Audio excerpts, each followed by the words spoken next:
చాలా ఈజీగా తయారు చేసుకునే కొబ్బరి పచ్చిశనగపప్పు కర్రీ అయితే చేసుకుందాము. మీరు కూడా కొబ్బరిలో చాలా పోషక విలువలు ఉంటాయి కదా, ఒక్కసారి కర్రీని ఈ విధంగా ట్రై చేయండి.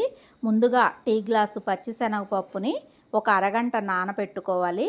అలాగే ఒక కొబ్బరి చిప్ప కొబ్బరిని ఇలా పేస్ట్ చేసుకుని ఉంటే గనక తురుము మిషన్తో తురుముకోవాలి, లేదంటే మిక్సీలో ఈ విధంగా చేసుకోవాలి. ముందుగా పాత్ర పెట్టుకుని కూరకు సరిపడినంత ఆయిల్ వేసుకుని ఆవాలు, జీలకర్ర, ఎండుమిర్చి, కరివేపాకు, పచ్చిమిర్చి, తరిగిన ఒక ఉల్లిపాయ ముక్కల్ని వేసుకుని కొద్దిగా పసుపు, ఉప్పు కలుపుకుని నూనెలో అయితే వేయించుకోవాలి. మనం పచ్చిశనగపప్పు ఉడకబెట్టుకుని ఆ ఉడకబెట్టిన శనగపప్పును కూడా ఈ తాలింపులో వేసుకుని ఆయిల్లో వేయించుకోవాలి. ఫ్రెష్గా దంచిన చిన్ని అల్లం ముక్క, 4 వెల్లుల్లి రెమ్మల్ని పేస్ట్ను కూడా ఈ ఆయిల్లో వేసుకుని వేయించుకోవాలి.